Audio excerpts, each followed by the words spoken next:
Bonjour à tous. Je vais vous proposer aujourd'hui un nouveau cours d'échecs et le sujet qu'on va voir ensemble va porter sur les finales et notamment les finales de tour. Il faut savoir qu'aux échecs, les finales de tour, c'est statistiquement celles qui arrivent le plus souvent. Dans un certain nombre de parties, on se retrouve dans des situations où chaque camp a une tour et soit un pion, soit plusieurs pions. Et ces finales obéissent à des règles assez particulières. Notamment, il y a des positions qu'on appelle des positions théoriques, c'est-à-dire des positions qui ont été analysées, parfois il y a très longtemps, et dont on sait de manière certaine si elles sont gagnantes ou si elles sont nulles, selon les cas. Alors, ce que je vais vous proposer aujourd'hui, c'est de regarder les deux positions sans doute les plus connues, les plus classiques et les plus importantes de la théorie des finales de tour. Celle qu'on appelle d'une part le pont de Lucena et enfin la position de Philidor. Voilà. Si vous connaissez ces deux méthodes, une méthode pour faire nul quand on a un pion de moins ou une autre méthode qui permet de gagner quand on a un pion de plus, vous allez certainement sauver des demi-points ou au contraire engranger des demi-points supplémentaires dans un certain nombre de situations. Alors, je vais commencer tout de suite par vous proposer ce qu'on appelle le pont de Lucena. Alors, le pont de Lucena, c'est un terme générique pour définir une situation comme celle que vous voyez à l'écran. Une situation où un camp, bon là en l'occurrence il est blanc, j'ai mis les blancs, a un pion de plus et un pion qui est tout près de se promouvoir. Donc, il est arrivé sur la case B7, il n'a qu'à. Son objectif est donc d'arriver en B8 pour se promouvoir en dame. Voilà. Et le roi du camp qui attaque, donc le roi blanc, est devant le pion. Voilà. Alors, le fait que le roi soit devant le pion, ça a beaucoup d'avantages, mais ça a un petit inconvénient aussi. Les avantages, d'une part, c'est qu'il est abrité des échecs de la tour. La tour noire ne peut pas attaquer le roi blanc tant qu'il est caché derrière son pion.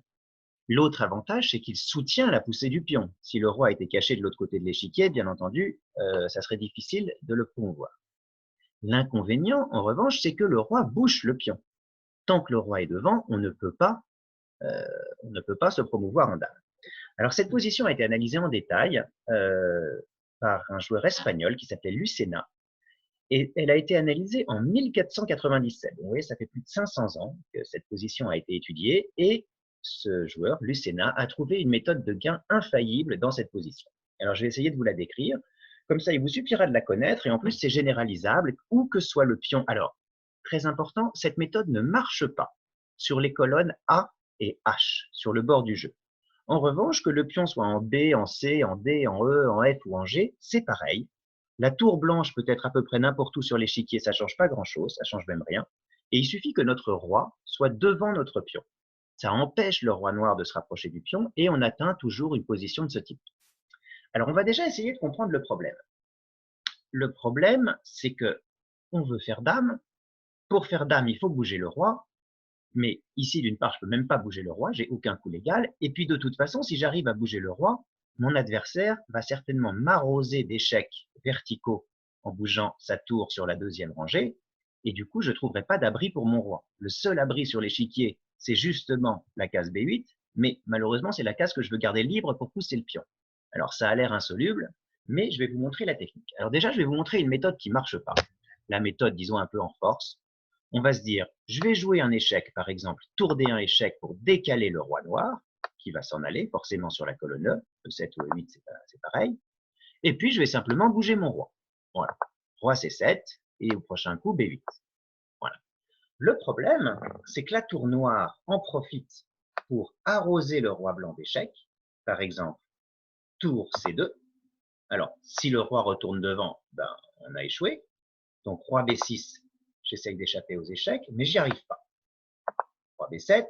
Alors, si le roi continue à monter, la tour prendrait le pion B7. Ça serait match nul immédiatement. Donc, le roi doit garder la défense. S'il part à gauche, ça ne change rien. Échec.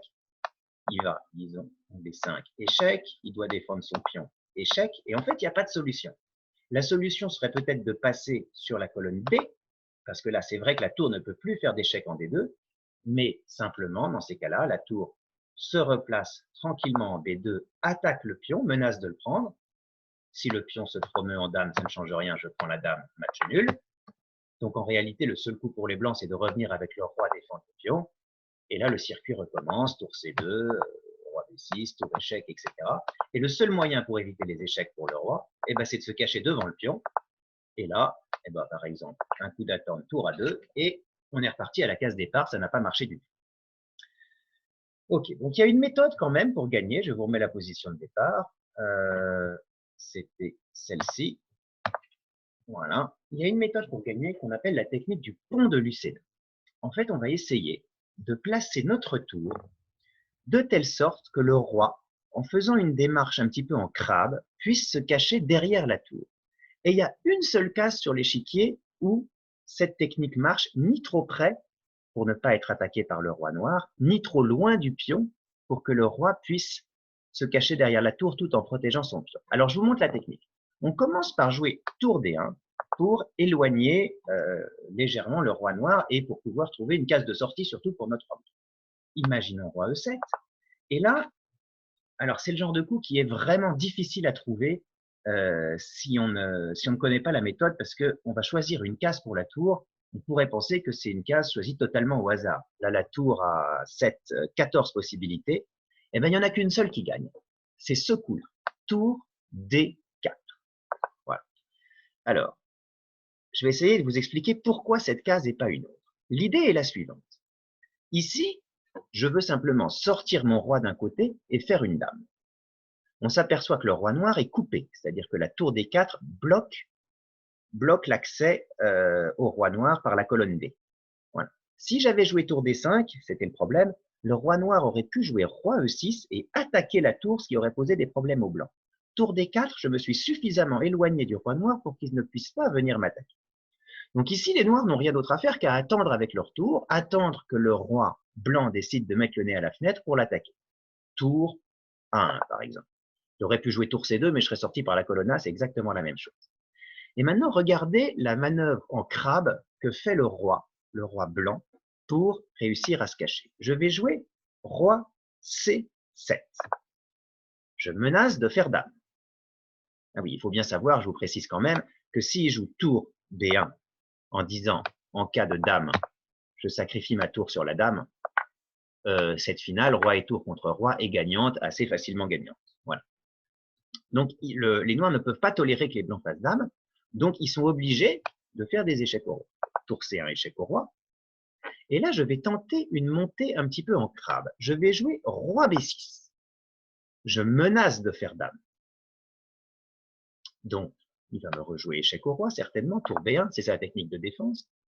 Alors, je ne peux pas monter directement vers la tour, parce qu'auquel cas, si je joue roi C5, je perds mon pion. Mais je vais jouer simplement ici roi C6. Il va continuer à me faire échec au roi. Et je vais monter en jouant roi B5. Le seul coup pour éviter que les blancs ne fassent dame, c'est de jouer tour D1. Et là, j'ai réussi à me placer sur une rangée proche de celle de la tour, ce qui me permet de jouer tour B4, bouclier. Et là, les noirs n'ont plus de coup. S'ils enlèvent leur tour n'importe où, peu importe, ça ne change rien, je fais une dame et j'ai gagné. Et s'ils décident d'échanger les tours, tour prend tour, je joue roi prend tour, et le roi est trop loin, il n'est pas dans le carré, il joue ce qu'il veut, je réussis ma promotion. Voilà. Donc cette méthode, elle est totalement infaillible. On peut remettre la position de départ. À partir de cette position, les blancs savent qu'ils ont gagné. D'ailleurs, c'est déjà arrivé assez souvent de voir ce genre de position dans des parties entre forts joueurs, des maîtres ou des grands maîtres. Le plus souvent, les noirs abandonnent parce qu'ils savent que les blancs connaissent cette technique et qu'ils n'ont aucune chance de survivre à cette position. Voilà, donc ça c'est la technique dite du pont de Lucena. Et elle est généralisable d'ailleurs, je vais vous montrer ça rapidement, elle est généralisable à la plupart des positions où les blancs ont un pion de plus en finale de tour, et même si le pion n'est pas aussi avancé, si par exemple je vous propose une position de ce genre-là, peu importe, en fait, une tour ici, disons une tour là, et un roi noir, peu importe où il est, voilà, quelque chose comme ça. En fait, cette position, les noirs peuvent abandonner exactement de la même façon parce que elle va aboutir petit à petit au pont de Lucena. Il n'y a pas de moyen de l'éviter. Petit à petit, par des manœuvres en crabe, en se cachant devant, derrière, sur le côté de son pion, le roi va réussir à progresser jusqu'à la case D8, le pion va avancer jusqu'à la case D7 et le pont va fonctionner. Pour que ça marche, il faut donc deux critères. Un, que le roi des blancs soit placé devant son pion, et deux, très important, que le roi des noirs soit coupé. Ici, vous voyez que le roi noir, certes, peut aller en F7, mais il ne franchira jamais la colonne E à cause de la tour E1 qui le coupe. Donc, le roi noir ne peut pas se placer de manière défensive devant le pion des blancs. Donc là, bon, je peux jouer quelques coups rapidement. Par exemple, je vais mettre mon roi ici, menaçant de pousser le pion. S'il me joue échec au roi, hop, je gagne une case. Là, il n'a pas moyen de m'empêcher de pousser mon pion. Il se met derrière, je pousse le pion. S'il décide d'attendre derrière, hop, roi C6. Je répète la manœuvre. Il n'y a pas de moyen de progresser. S'il décide d'approcher son roi, eh ben, ça ne change pas grand-chose. Roi C7, je menace d'avancer. Il va me jouer quelque chose comme tour C3 échec. Je joue roi D8. Il revient derrière, je pousse. Et si mon adversaire me joue tour C3, eh ben, je peux lui jouer le pont de Lucena, échec, le roi se décale, et tour F4. Voilà. Et là, le pont fonctionne, il n'a pas de coup. Un coup d'attente, par exemple, il peut essayer de passer par cette colonne, mais ça ne change rien. Je fais ma petite démarche en crabe pour me rapprocher de la quatrième rangée. Il doit me jouer échec au roi, je vais derrière le pion. Il doit me jouer échec au roi, je me décale. Il doit me jouer échec au roi, je joue roi D5. Et sur tour D3, hop, le pont a fonctionné et le pion va se promouvoir au coup d'après, ou après l'échange de pions. Voilà, donc c'est bien de retenir cette méthode parce qu'elle marche de manière infaillible. Maintenant, je vais vous proposer une deuxième position théorique qu'on appelle la position de Philidor. Alors, la position de Philidor, elle décrit une situation. On va mettre les blancs, tiens, pour changer en position défensive. On va mettre, par exemple, les noirs comme ceci, peu importe, et une tour ici. Voilà. On peut même mettre, attendez, je vais vous améliorer la position. On va mettre la position moins avancée pour que vous puissiez comprendre qu'elle est généralisable à toutes les positions. Voilà. Échiquier d'Annette. La position de Philidor a été découverte, enfin cette manœuvre plutôt, a été découverte par un joueur français, le meilleur joueur de son époque, qui s'appelait François Danican Philidor, un joueur du XVIIIe siècle qui vivait sous Louis XVI, qui était d'ailleurs un musicien reconnu. Il y a une rue Philidor à Paris, à côté de la Tour Eiffel, pour ceux que ça intéresse. Mais sur la plaque, il y a marqué musicien, parce que c'était un musicien assez couru à la cour. Son activité de joueur d'échecs était disons, un petit hobby à côté de ses activités de musicien, mais malgré tout, il y a une rue Philidor à Paris. Je crois que c'est le seul joueur d'échecs qui a une rue à son nom. Bon, peu importe. En tout cas, ce joueur d'échecs était le plus fort joueur de son époque, très clairement. Il n'était pas champion du monde parce qu'il n'y avait pas de championnat du monde organisé. Et il a découvert cette manœuvre en finale pour défendre quand on a un pion de moins en finale de tour. Ici, le pion des noirs donc descend vers la case E1 et la question est la suivante. Les noirs vont pas réussir probablement à faire échec et mat dans une position roi-tour contre roi-tour. À moins de le faire exprès, les blancs vont réussir à se défendre. Donc le seul moyen pour les noirs, c'est de réussir à aller chercher une dame. Donc la question est la suivante, comme je dis, est-ce que les noirs vont réussir à se promouvoir en dame ou est-ce que les blancs vont réussir à arrêter le pion? Ici, la position est nulle, les blancs doivent arrêter le pion. Ils ont même plusieurs méthodes pour y arriver, mais il y en a une qui est très simple, la méthode de Philidor. Et l'avantage de cette méthode, c'est que si vous la connaissez, à partir d'une position de celle-là, de ce type-là, mais qui est générique en fait, qui peut être généralisée, vous ferez match nul contre n'importe qui, même un joueur très très fort. Il n'y a pas de moyen de forcer un gain et la défense est très simple. Il suffit de respecter, il y a 3 étapes, il suffit de suivre les 3 étapes, vous les connaissez, vous ferez match nul quoi qu'il arrive. Le critère pour cette position, il faut que le roi défensif, c'est-à-dire que le roi blanc, ici dans mon exemple, soit placé devant le pion. C'est très important. Si le roi blanc était, je ne sais pas, sur la case A7 par exemple, ça serait complètement différent. Mais là, il est devant le pion. Bon, il pourrait être, disons, dans une zone, là comme le pion n'est pas très avancé, il pourrait être dans une zone, voilà, celle que j'entoure avec ma souris, les colonnes D, E, F et les rangées 1, 2, 3, ça serait pareil. Bon, mais là, en gros, le roi s'est mis sur la case de promotion. La question est, comment va-t-on défendre? Alors déjà, il faut savoir qu'on ne peut pas empêcher les noirs d'avancer. Les noirs vont réussir à avancer leur pion vers la 5, donc la 4e, 3e rangée, soutenus par leur roi. Ça, je ne pourrais pas l'empêcher. Donc, il faut que je trouve une formation défensive pour, à partir de ce moment-là, l'empêcher d'aller plus loin. Et le coup qui permet de faire match nul ici, alors c'est pareil, il faut bouger la tour sur une case particulière, et si on ne connaît pas cette méthode, on a l'impression qu'on choisit au hasard, mais pas du tout. Le coup qui fait nul ici, c'est tour à 3. Un coup extrêmement bizarre à première vue. Pourquoi choisir cette case parmi tout l'éventail des possibles? Eh bien, je vais vous expliquer pourquoi. Je vais commencer par vous montrer une mauvaise défense, ou plutôt des coups joués au hasard, si les blancs essayent de jouer au hasard, ce qui pourrait leur arriver. Par exemple, imaginons que je commence par échec au roi. Bon, je vais très vite, hein. Voilà, roi F6. Je me dis, je cloue le pion pour qu'il n'avance pas. Je me dis, je me décloue en avançant le roi en F5. Échec au roi. Il avance son pion. Je me dis, je vais lui faire des échecs par derrière. Il avance son roi. Je me dis, je fais un échec par derrière. Il avance son roi. Hop. Le roi se place en E3, devant son pion. Déjà, on s'aperçoit qu'il y a une menace assez grave, c'est qu'il menace tour H1, qui est presque mat, qui force tour F1, et après l'échange de tours, les noirs gagnent la finale de pion, et même si je mettais ma tour derrière, il pourrait simplement faire échec et mat. Si je décide de défendre la première rangée, eh ben, je risque de perdre, il va simplement pousser son pion, et là, qu'est-ce que je peux faire? Si je décale ma tour, par exemple, il peut jouer quelque chose du genre tour A8. Il passe par l'autre côté. Menace échec et mat comme ceci. Si le roi bouge en D1, tour A1, récolte la tour par enfilade sur la dernière rangée. Si je joue tour B3 échec, je joue simplement roi F4, force la tour à rebouger, et ensuite soit le roi, soit le pion peuvent avancer. On s'aperçoit que c'est très difficile. Ici, les noirs ont gagné. Il n'y a pas de défense possible. Alors, bien sûr, j'ai joué des coups un petit peu au hasard avec les blancs, mais vous voyez que c'est pas si simple. Si on ne fait rien, les blancs ont un plan, et le plan, en fait, je vais vous montrer de manière un petit peu différente. Ils ont une position générique. Si je joue, voilà, tour là, je pousse, voilà. Ici, en fait, les noirs, pardon, ont deux plans pour gagner. Le premier, c'est celui que je vous ai montré dans l'exemple, c'est de faire passer le roi sur la case E3 et de menacer échec et mat sur la première rangée. Ce qui force la tour blanche à se mettre de manière très passive sur la première rangée et ce qui l'empêche de faire des échecs par derrière, et du coup, les noirs peuvent gagner. Et l'autre menace, évidemment, eh ben, c'est simplement de pousser le pion et de forcer une dame. Voilà. Donc, les blancs, autant qu'ils réfléchissent dès le départ, dès la position initiale, doivent être prêts à parer à ces deux éventualités, la case importante étant la case E3, parce qu'il ne faut pas que le roi et demi réussisse à arriver en E3.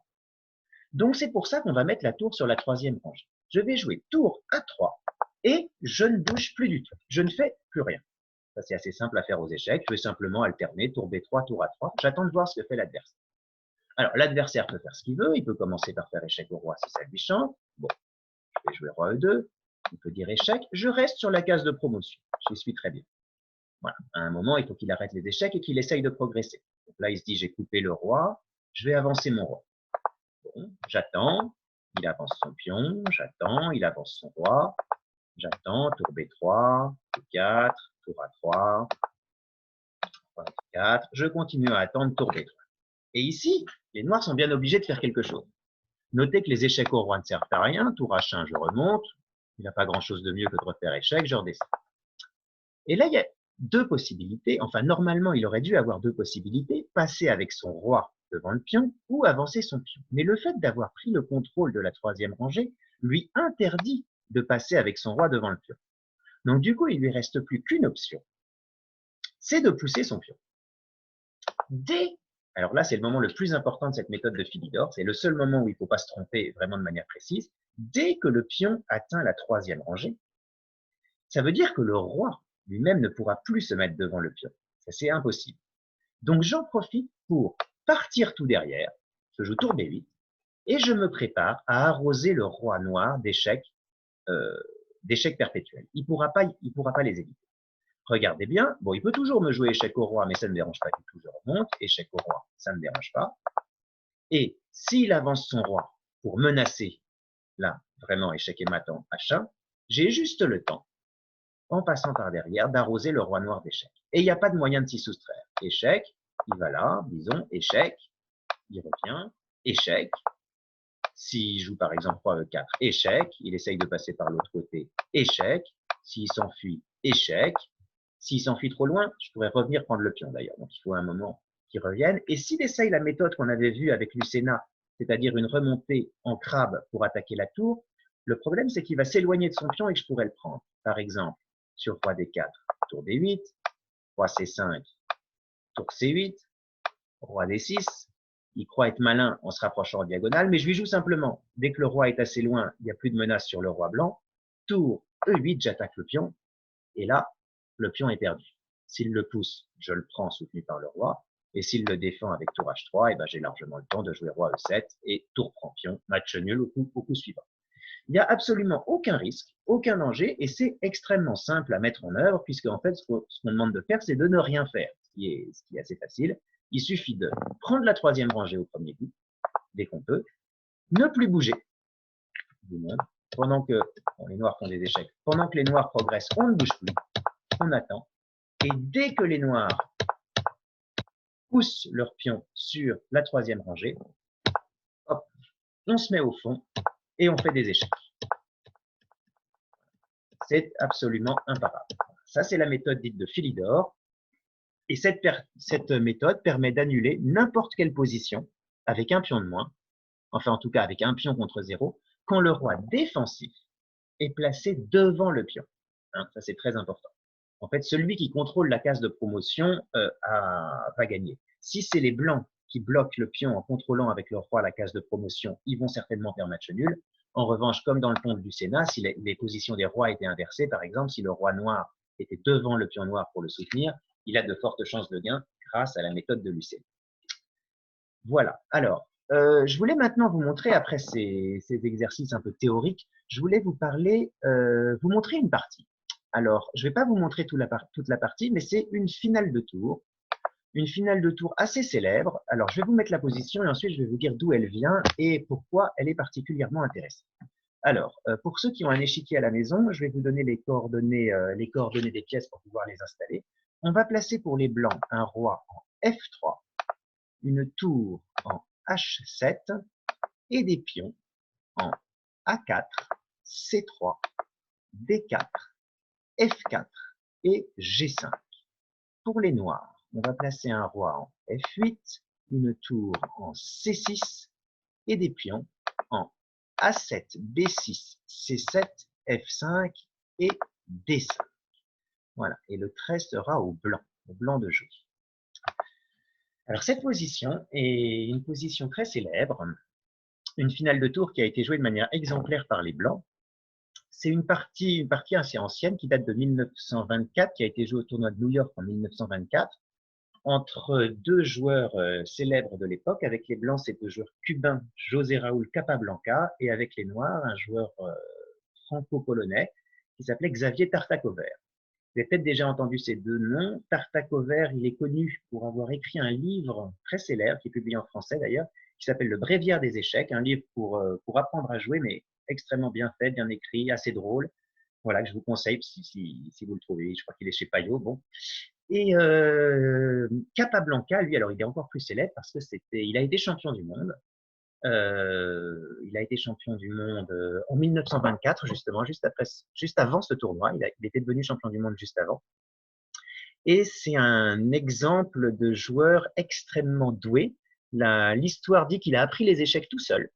Il était le fils d'un assez riche homme d'affaires cubain qui avait l'habitude de jouer une partie d'échecs le soir à l'heure de l'apéritif avec son frère, donc l'oncle de José Raúl. Et le petit José Raúl, à 4 ans, avait pour habitude de regarder donc son père et son oncle faire leur petite partie d'échecs du soir en buvant leur whisky. Et il ne disait rien, il regardait, personne ne lui avait appris les règles du jeu. Il se contentait de regarder les joueurs et un jour, son oncle n'est pas venu. Et donc, son père ne pouvait pas faire sa partie d'échecs du soir. Et le petit José Raúl a dit écoute, papa, si tu veux, je veux bien faire la partie contre toi. Son père lui dit mais tu es fou, je t'ai même pas appris les règles du jeu. Il dit si, je vous ai regardé, j'ai compris. Et il est censé, alors où est la légende, où est la vérité, je ne sais pas, mais il est censé avoir fait la partie et avoir battu son père à plat de couture sans que personne ne lui ait jamais appris les règles, simplement en ayant compris comment ça marche, en regardant les parties. Bon, en tout cas, c'est un exemple de joueur extrêmement doué et il est devenu champion du monde et il est aussi devenu célèbre parce que c'est un joueur qui n'a pas perdu de partie pendant 8 ans, ce qui est exceptionnel. Personne n'a jamais refait cette statistique, même les plus grands champions qui sont venus après, Bobby Fischer, Anatoly Karpov, Garry Kasparov, ils perdaient tous une ou deux parties par an au minimum. Voilà. Et lui, Capablanca, qui jouait contre les meilleurs joueurs du monde de son époque, est resté invaincu pendant 8 ans. Voilà, c'est vous dire son talent. Bon, je finis cette parenthèse historique et revenons à cette position. C'est une finale de tour assez compliquée à juger. L'égalité matérielle est parfaite pour l'instant. Chaque camp a une tour et 5 pions. Mais par contre, la position est assez dissymétrique. C'est aux blancs de jouer. Et à première vue, on pourrait penser que les blancs ont des difficultés. Pourquoi? Parce que ils ont un pion en prise, le pion C3, qui n'est pas défendable. La tour ne peut pas revenir défendre C3, le roi est trop loin, et si je l'avance, eh ben, il se fait prendre par le pion, et alors là, c'est la catastrophe, parce que le pion C devient presque inarrêtable pour se transformer en dame. Bon. En fait, cette position, elle a été analysée, elle est gagnante pour les blancs. Si les blancs jouent bien, ils gagnent, et la manière dont Capablanca va gagner cette finale, elle est très instructive, et elle va surtout nous montrer un élément central, c'est que dans les finales de tour, l'élément capital, c'est l'activité. Voilà, on a peu de pièces, on a un roi et une tour, et il faut absolument faire en sorte que les deux pièces soient le plus actives possible. Voilà, qu'elles se placent sur des cases agressives et qu'elles posent le plus de problèmes possible au noir. Si on joue de manière défensive avec ces pièces, par exemple, si on essaye de se recroqueviller en défense en se disant je vais perdre mon pion C3, allez, je vais ramener mon roi et ma tour pour essayer de défendre les autres pions, on va certainement perdre. Donc ici, Capablanca, au lieu de regarder la faiblesse du pion C3, qui n'est pas dramatique pour le moment, parce que la perte du pion C3 ne permet pas au noir d'avoir directement un pion passé. Donc il n'y a pas de menace, les pions noirs ne sont pas très avancés, donc pour l'instant, il n'y a pas de menace directe. En revanche, les blancs, ils ont deux atouts. Ils ont une tour très active sur la 7e rangée, qui fait pression sur le pion C7, qui coupe, très important, le roi des noirs qui ne peut pas participer à l'attaque parce qu'il ne pourra jamais franchir la 7e rangée. Donc ça, c'est le premier atout, la position active de la tour. Bon, on pourrait dire que la tour noire est active elle aussi, parce qu'elle attaque les pions blancs, mais ils ont aussi ce pion G5, qui est ce qu'on appelle un pion passé protégé. Passé parce qu'il n'y a aucun pion noir qui peut l'empêcher de se promouvoir, donc c'est le roi lui-même qui va devoir assumer cette tâche, et donc il ne pourra pas faire autre chose. Donc ce pion est très fort, et ils ont aussi un accès à la position noire pour leur roi, et c'est ça que Capablanca va faire, et c'est très instructif. Plutôt que de se recroqueviller en défense, ici, il a joué simplement roi G3. Voilà. Qui est le coup gagnant. Son idée, c'est qu'il veut monter son roi pour soutenir son pion. Il va laisser toute son aile dame à l'abandon, en ayant calculé très précisément que de toute façon, les noirs seraient en retard, leurs pions ne sont pas assez avancés, et il va tout miser sur l'avancée du pion G5, soutenu par le roi et la tour, et en fait, ça va poser aux noirs des problèmes insurmontables. Vous allez voir. Bon, ici, les noirs, bien entendu, ont pris le pion. De toute façon, ils ne peuvent pas empêcher la montée du roi, donc tant qu'à faire, ils essayent de se créer du contre-jeu à l'aile dame, c'est logique. Roi H4. Alors ça, c'est très instructif. On dit toujours aux échecs, il ne faut pas exposer son roi. Dans l'ouverture en milieu de jeu, effectivement, le roi, normalement, c'est la pièce qui est censée être la plus basse de la position, mais en finale, c'est le contraire. Ici, il n'y a pas de menace de mat, hein. Les noirs n'ont qu'une tour qui joue, ils ne vont pas mater le roi avec une tour, donc on en profite. On va essayer de monter et on va cumuler des menaces de pousser le pion à dame, peut-être de mettre le roi noir dans un réseau de mat, c'est possible, pour essayer de gagner. Donc roi H4. Les noirs jouent tour F3. Sont une approche matérialiste, ils vont essayer de récolter le plus de pions. Le problème, c'est que le pion qu'il faudrait qu'ils récoltent, c'est le pion G5. C'est lui qui est dangereux, mais justement, ils ne peuvent pas le récolter parce qu'il est protégé. Donc, ils s'attaquent au pion F4. Capablanca joue G6, très bon coup. L'idée, hein, c'est pas tellement de se promouvoir. Pour l'instant, on ne menace pas grand-chose. Si on avançait en G7, les noirs joueraient roi G8, attaqueraient la tour et le pion. Mais l'idée, c'est de libérer la case G5, puis la case F6 pour que le roi blanc puisse se frayer un passage à travers la position noire. G6, tour prend F4. Donc les blancs ont déjà 2 pions de moins. Roi G5.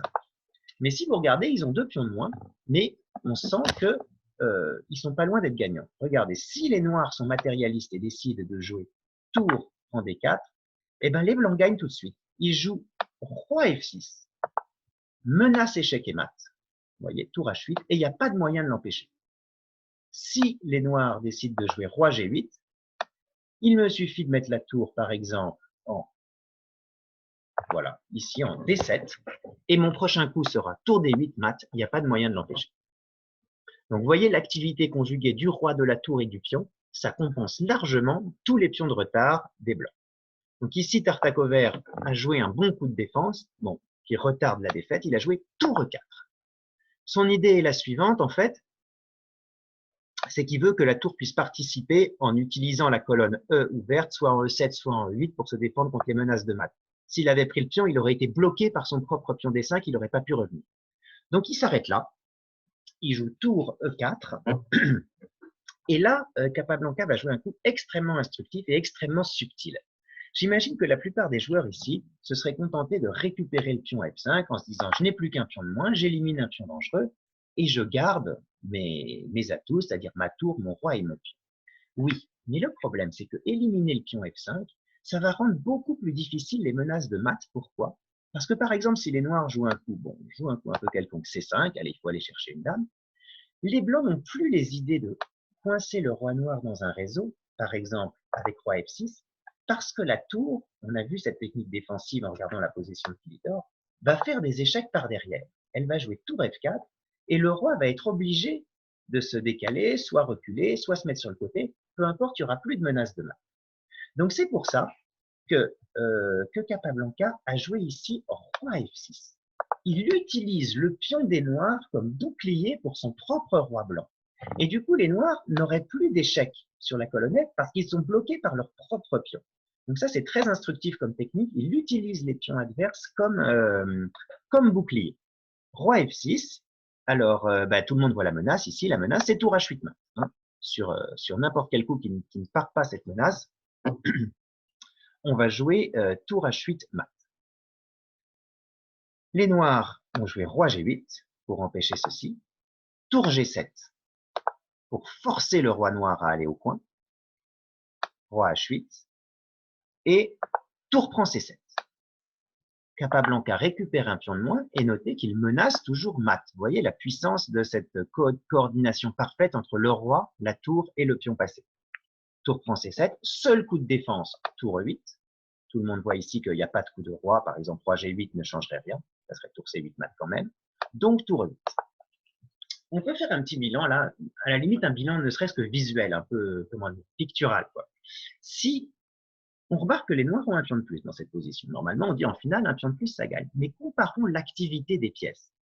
Là c'est assez parlant. Regardez la puissance de la tour blanche sur la 7e rangée qui coupe le roi, qui attaque le pion A7, qui menace mat dès que la tour noire bougera, alors que vous comparez avec la tour noire qui ne fait rien, qui n'attaque aucun pion, qui ne soutient aucun pion pour se promouvoir et dont le seul rôle est d'empêcher que les blancs ne délivrent un mat en C8. Voilà.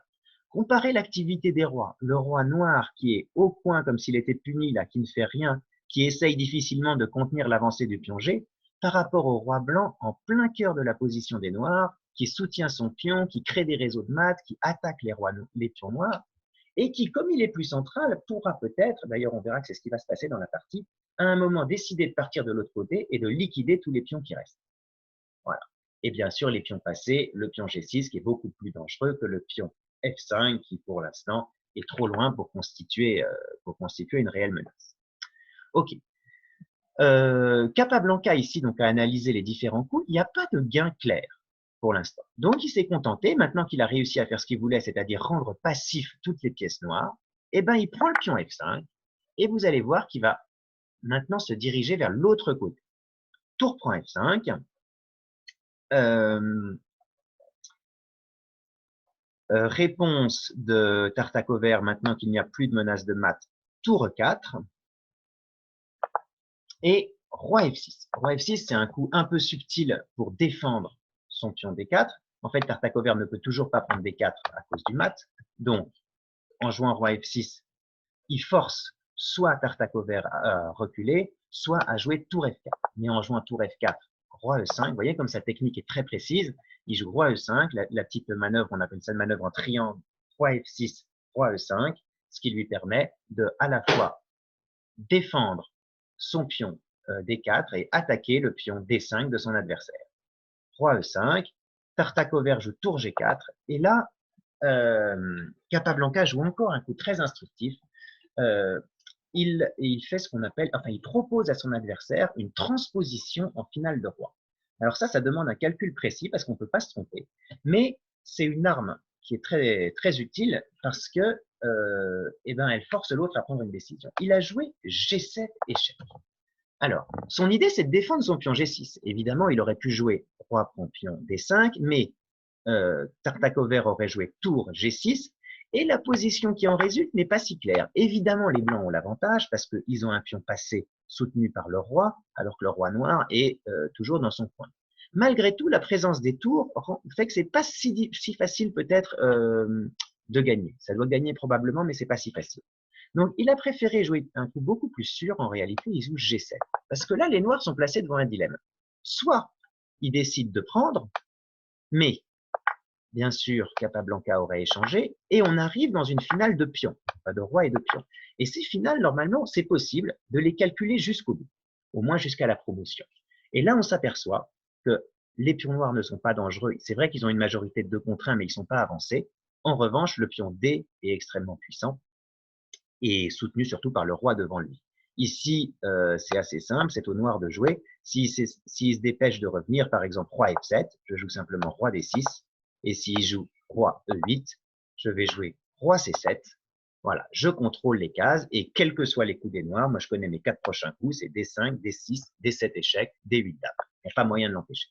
Donc cette finale de pion, elle est perdue. Il n'y a aucun moyen de s'en sortir pour les noirs, ils peuvent abandonner. Donc c'est pour ça que le coup G7, eh ben, ça pose un problème aux noirs parce qu'en fait, ils ne peuvent pas prendre le pion G7.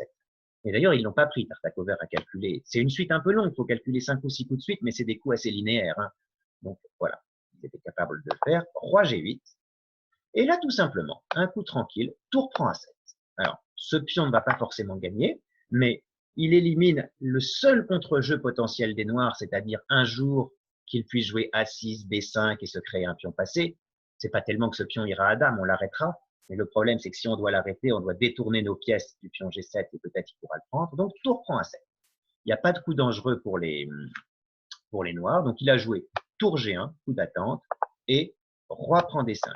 Bien sûr, il y avait un piège aussi, je ne vous l'ai pas montré, mais s'il avait voulu défendre son pion horizontalement en jouant tour G5, les blancs gagnaient tout de suite en jouant roi F6, en faisant une double menace. 1, j'attaque la tour, et 2, si la tour s'en va, peu importe où elle va, je vais faire une promotion, je vais même faire mat d'ailleurs, tour échec, force le roi à aller en H7, et tour H8 mat.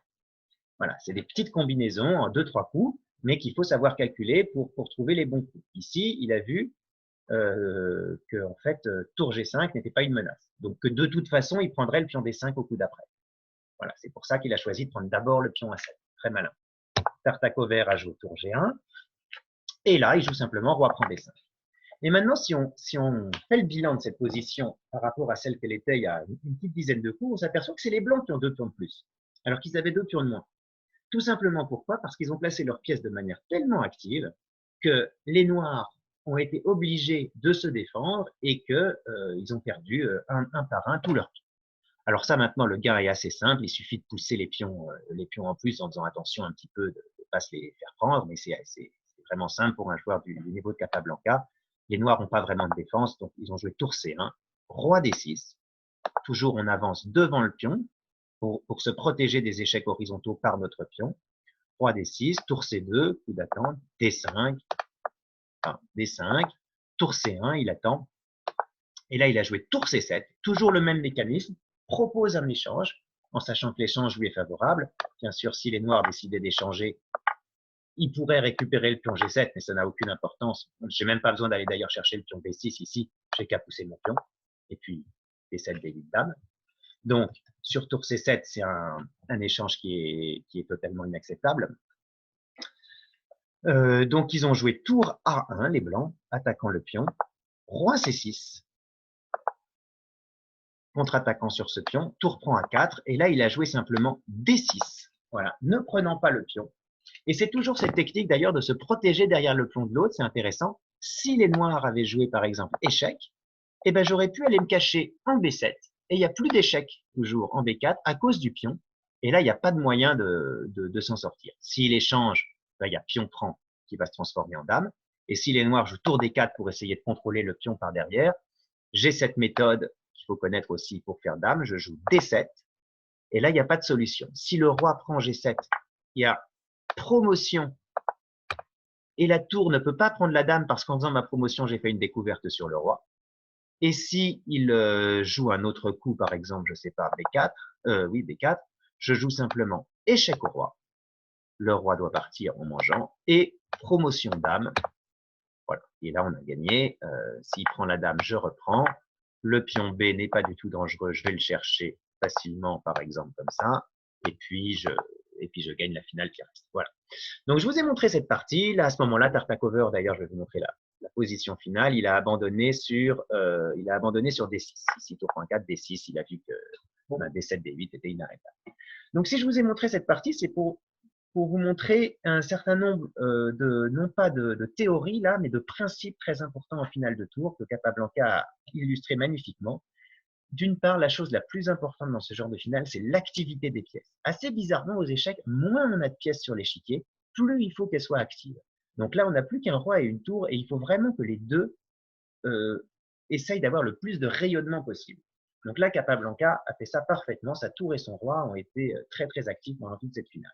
Ensuite, il faut jouer de manière précise, essayer de bien calculer à chaque fois des suites de 1 ou 2 coups pour voir est-ce que je peux prendre le pion, est-ce que je peux menacer mat, est-ce que mon... Bon, il ne faut pas se tromper, c'est assez précis, on appelle ça la technique. Et voilà, donc essayez d'appliquer ces principes et vous verrez que vous allez progresser dans ces finales de tour qui sont, je vous rappelle, très très fréquentes. Voilà. Eh bien, écoutez, merci d'avoir suivi cette leçon et je vous dis à bientôt. Au revoir.